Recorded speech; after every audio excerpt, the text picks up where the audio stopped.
Chapter 4. Sarah didn't remember leaving the airlock.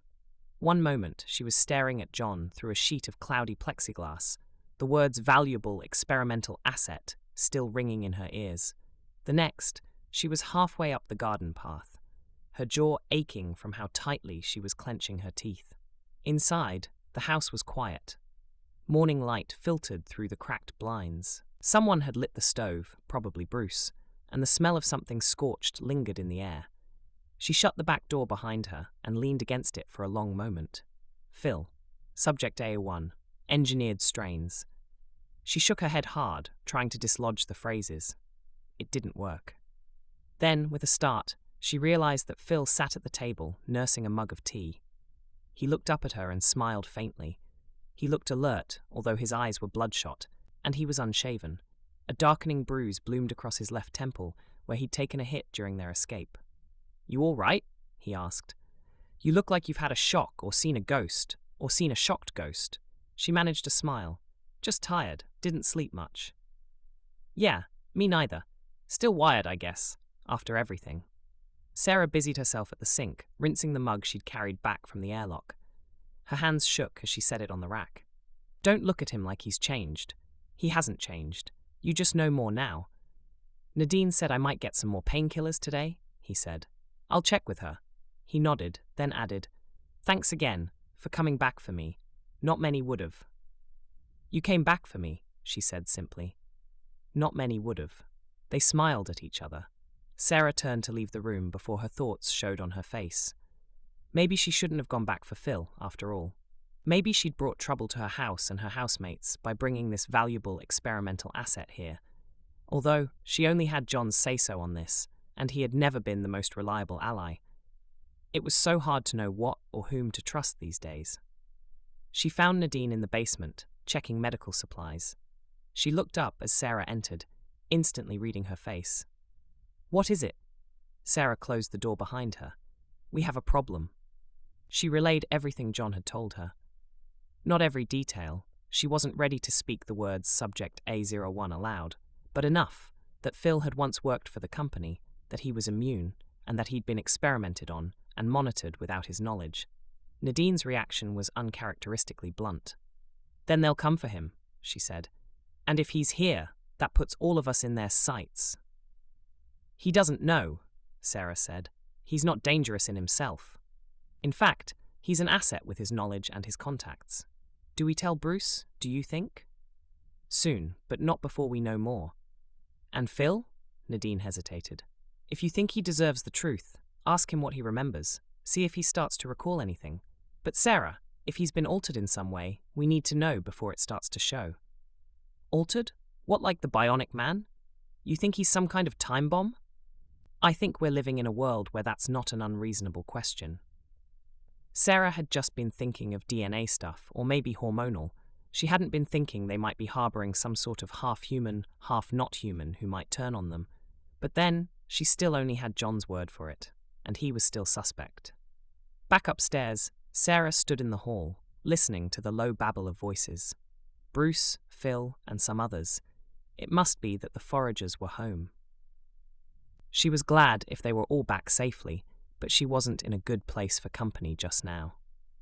She walked to the front door, and out of habit checked the lock. But her gaze drifted past it and through the narrow panel of glass to the side, and the world outside. The overgrown pavement, the wire mesh strung between broken fence posts, trash everywhere. Had she seen movement out there? She peered harder. A drone stopped for a moment, hovered, carried on. Was it a government drone, or the company's? Was its hesitation significant, or just part of its usual patrol circuit? Maybe that was the movement she'd caught out the corner of her eye. Yes, that must be it. She turned away as someone called her name. The foraging party was home, and the house immediately felt more secure. It was better stocked too. They'd had a fruitful trip. But, more importantly, it was more homely, livelier, happier. Sarah had contentedly lived alone for a while, but she had to admit that these days she preferred living in company with others. They had a couple of weeks of harmony and welcomed release from worry about supplies and the outside world as they kept themselves to themselves. By this time, too, John was out of the airlock and in the house. while Phil now walked without a limp and his bruises had faded. Nadine had called a house meeting with the express purpose of organizing the rooms in the house, so everyone had their own space and privacy. Bruce was very edgy about anyone being near his radio and other tech equipment in the basement. Nadine, too, kept checking the medicine cupboard, also in the basement. Phil had been on a camp bed in there since coming to the house. Bruce, glancing at Nadine, said, "We've been thinking about the suitability of rooms for everyone, and we'd be happy to move into the basement." "But you've got the double bedroom, nice and roomy." "The basement is a bit cramped," Sarah said, but then she realized what he was actually saying and stopped protesting. It would be better to have a solid couple in their radio and meds room than a valuable experimental asset who might turn against them any minute. "It just needs a bit of rearranging, that's all," Nadine said. That was settled then. "I'll give you a hand if you want furniture shifting," Lewis offered. He'd come back with the foraging party and stayed. The others had recently gone off again, having been called away to support another member of their community who was in hiding and about to give birth. No one spoke of it after they'd gone. Having a baby in this world was a procedure fraught with peril. They weren't going to tempt fate or hidden ears by mentioning it again. "It's good to have new members of the household," he said, grinning. "We've got the room, haven't we? We just need a few little adjustments." Sarah patted his arm. He was their sunniest character. She didn't know how he kept it up all the time, but he definitely gave the house a lift. His expertise with limited ingredients had made him into an indispensable member of their group. But he was so good-hearted and open, he gave Sarah palpitations. Lewis was always prepared to give someone the benefit of the doubt, even when everyone else thought it obvious that he shouldn't. If Lewis was in charge of the front door, the entire neighborhood would have been allowed to move in by now. They didn't let Lewis have charge of the front door. Sarah looked around the room, counting faces. Even allowing for the household members away, they were still one short. Mike should have been there. His gardening boots were still under the stairs. His mug, the only unchipped mug in the house, was still on the rack. These personal items of his had been in their places since he'd left them after isolation. He'd said he needed space, that the house felt too loud, too crowded. No one had stopped him. People tried not to influence others, tried to let people do as they wished, as long as it didn't endanger the household. There was already too much control in this society. They didn't need it in the house as well. But they did speculate. Bruce said he'd gone north to a friend he'd not seen for a while. Nadine never said anything at all, only pursed her lips and refused to look at anyone when Mike's name came up.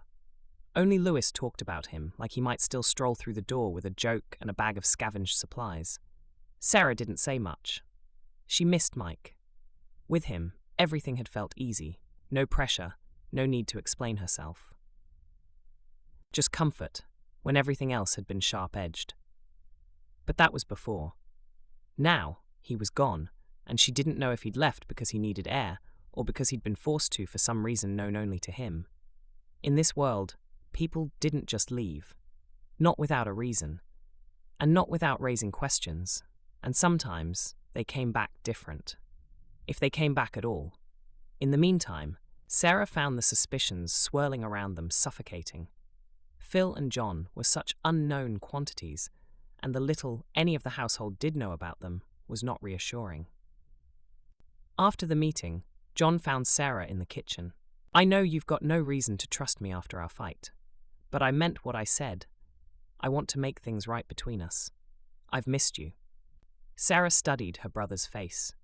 His eyes were clear, and his expression earnest. However, Sarah had been fooled before. She'd survived too much to be easily taken in again.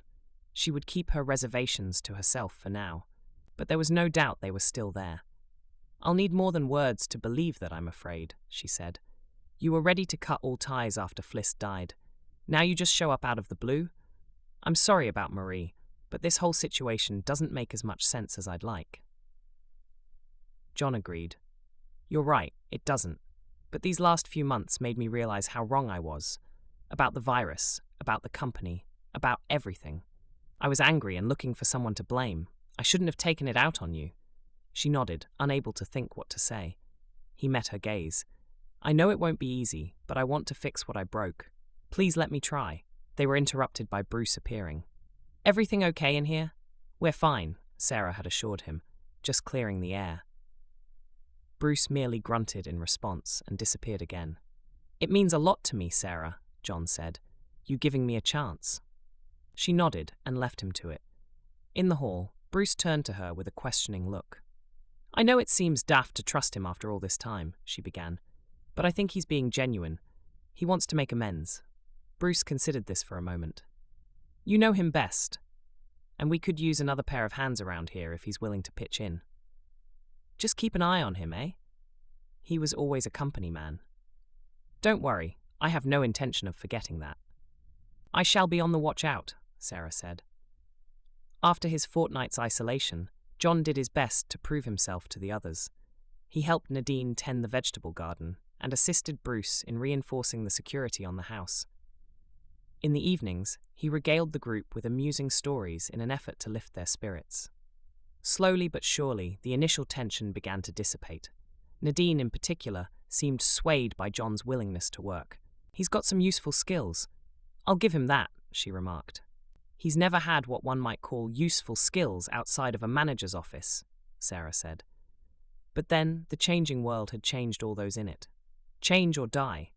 Come and have a look, Nadine said, and showed her where John had fixed a part of the generator that had been leaking precious fuel. Blimey, she said. Despite herself, Sarah was impressed.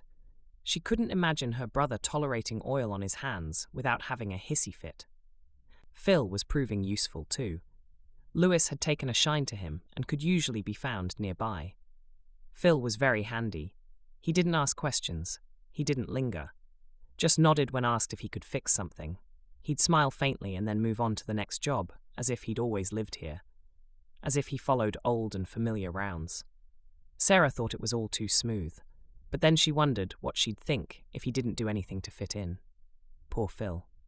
He would be suspect whatever he did, and all on the word of her brother, who couldn't be trusted further than he could be thrown. He's so efficient. Nadine approved of Phil too. He's not resting much, Sarah observed. Maybe he can't. Some people don't know how anymore. So, Phil was also fitting in, sliding into the rhythm of their days as though the weeks before had never happened, as though he hadn't almost died. As though he wasn't, possibly, the reason someone might come looking for them. But then, he was only here because he'd lost his own bolt hole. And he'd only lost his own home because he'd helped her, and April, and Sam. Whatever else John might be, he was not unobservant. He found Sarah in the conservatory, checking the tomato seedlings. You don't have to keep looking at me like I've grown an extra head, you know. And you're going to have to drop the saintly act, Sarah retorted. It doesn't suit you. I've known you your whole life, remember? Saintly act? It's not a saintly act. Losing Marie changed everything for me. Sarah perched on a bench and crossed her arms. Go on then. Convince me. She wasn't just collateral damage. They targeted her because of me. I kept pushing, trying to get the truth about the antiviral failure out there, and when I didn't stop, she got a warning, and then she got sick. You think it was deliberate? I know it was. I traced it. Her name came up in 2 flagged reports I accessed back when I still had clearance. They let her die to shut me up, and it worked, for a while. So where do they think you are now? Do you think they're just going to let you go to cause goodness knows what trouble for them? They don't know where I am. I made sure of it, and now I'm trying to do something that matters. Sarah didn't answer. How could he be so sure the company didn't know where he was? John pressed on. That's why I started looking into the old trials. That's how I found Phil's name. He was on a long-term surveillance list. He was dosed without consent. He seems okay, though, don't you think? I've not noticed anything in particular, he agreed. I don't know what to look out for, though. Sarah gazed at her brother. He looked tired, hollowed out. She thought they probably all of them did. But there was something more. His hands trembled faintly when he reached for a watering can beside her. She noticed the way he rubbed at his lower back when he thought she wasn't looking. A sheen of sweat had formed along his brow, despite the cool of the conservatory. You feeling all right? He blinked at her, then gave a lopsided smile. Just tired. Haven't been sleeping. Appetite's gone to hell. Not surprising, really, considering everything that's happened lately. She didn't push, but her mind was racing. Puffiness around his eyes, that greyness to his skin, the trembling, none of it sat right. She couldn't put a name to it, but something was off. Something more than tiredness or stress. She'd have to ask Nadine what she thought. I don't know that I'm ready to forgive you, she said quietly, but you are still family. He nodded, accepting that was all she could offer for now. Things suddenly changed the next day. Sarah was coming back from checking the south boundary traps. They seldom yielded a catch these days, but she still always set them. This time, she heard barking. Urgent, high-pitched, flannel. He was usually at her heels, but not now. She broke into a run and raced towards the house. The barking cut off, then picked up again, distorted and distant. When she reached the eastern side of the garden, she saw John sprinting full tilt toward the fence. "Flannel!" he shouted. "Come here! Oi, you! Back off!" A figure, a man, was crouched just beyond the fence, hand out as if coaxing the dog towards him. A cloth sack lay open beside him. "No!" Sarah made an effort to pick up speed, but she was already gasping for air. "Hey!" John's voice cracked. "Get away from him." This time the figure bolted. Flannel froze, confused, then whimpered and flattened himself into the grass. John didn't stop. He hurled himself at the fence, cartwheeling over it, tearing his sleeve on the barbed wire at the top. He chased the man halfway down the street. Sarah ran to Flannel, who was trembling under the hedge, tail between his legs. "Good boy," she whispered, hugging him tightly, stroking his ears. "You clever, clever boy." When John returned 10 minutes later, he was bleeding and wheezing. "I couldn't catch him," he panted, "but I think I scared him off." Sarah stared at him. "You scaled the fence and chased after him. I should think you did scare him off." He was going to take Flannel. She was so grateful, she couldn't speak. Flannel nosed at John's boots, whining. Later, after Nadine had cleaned and bandaged his arm, John found Sarah in the kitchen, dividing up ration packets for the day. "You don't have to short yourself for him, you know," he said. She said, "Flannel's part of the household, but he's my responsibility." John nodded and halved his own ration packet. "Take this, for Flannel." She hesitated. "You need your strength more than he does." "He does a lot for us, that dog. Keeps all our spirits up." Their eyes met. For the first time in a long time, Sarah saw the loving brother she remembered. As she turned away to hide the swell of emotion rising in her chest, she realized she owed John everything now. Everything. If Flannel had been taken, and she'd never known what had happened to him, she wouldn't have been able to cope. And now John was helping to feed her dog, too, with his own rations. The next few hours passed in a blur. Word spread through the house quickly about the near snatching. Bruce reinforced the fence where Flannel had nearly been abducted, muttering curses under his breath the whole time. Nadine kept checking and rechecking the lock on the back gate. Lewis spent longer than necessary sitting with Flannel, slipping him bits of rehydrated egg and muttering that he was a good un, the best un. Phil kept his head down, working on the water filter in the shed. Sarah noticed how little he reacted when she told him what had happened. No surprise, no questions. After checking Flannel was all right, he just gave a nod of his head and said, "Thank heaven John was there and reacted so quickly." John, after showering and changing his shirt, didn't mention the incident again. He helped Bruce check security, more like someone who belonged than someone still trying to fit in. Sarah observed everything, trying to pinpoint what continued to unsettle her, yet no clarity emerged. That night, while the others shared mugs of hot barley tea around the stove, Sarah slipped away and knocked on Nadine's door. The older woman looked up from her desk, where she'd been sketching out the week's rota. "I need to talk to you," Sarah said. Nadine gestured to the chair. "Let me guess, John?" Sarah sat. "He's not well. I mean, really not well. I think it's more than stress." Nadine set down her pencil. "You want me to take a look? Please. Just discreetly. If he's really sick, we need to know." Nadine gave a small nod. "Tomorrow morning, after breakfast, I'll say I need help checking stores and corner him in the basement."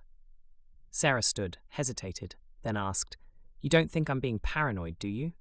"I think if you weren't being paranoid, you wouldn't be surviving. The next morning came with grey skies and wind that made the windows rattle. Sarah found herself hyper-aware of everyone, how Bruce kept glancing at the back door, how Lewis kept flannel close by his side, how Phil seemed even quieter than usual. But it was John she kept circling back to. He looked better, less pale, moving more easily, but she thought it was surface level. Because she could also see the way he gripped the table edge when he stood up. He appeared reluctant to eat and drink, although he put on the show of being keen. Even the way he flinched slightly when Nadine touched his arm and said, "Could use your help downstairs when you're done." He nodded. Sarah watched them go. She waited a couple of minutes, then slipped out of the kitchen and down the second stairwell to the old coal chute. It had been blocked off for many years, but she'd released the door to it ages ago as a precaution should the household need another escape route. From there, she could hear what was going on in the basement without being seen. Nadine said, "You've lost weight." "I think I might have," John replied, "but it's not surprising what with the stress of Marie's death and being kicked out of the company and then trying to get past Sarah's suspicions. You can't blame her. I don't. Any swelling? Hands, ankles?" "Some.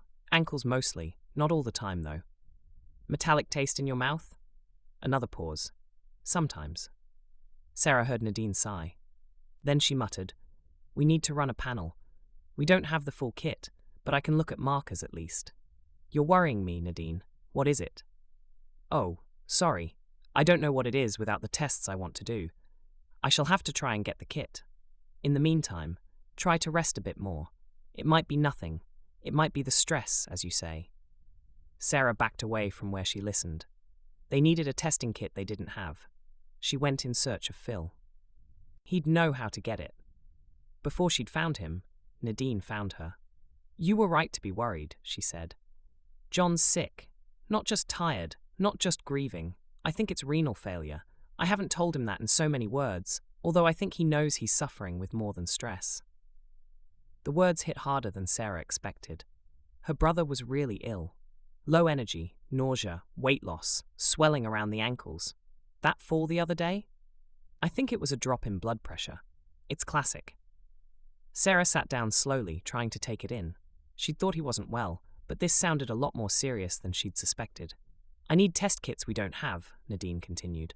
"Serum creatinine, blood urea, potassium. If I'm right, we'll need meds. Specific ones.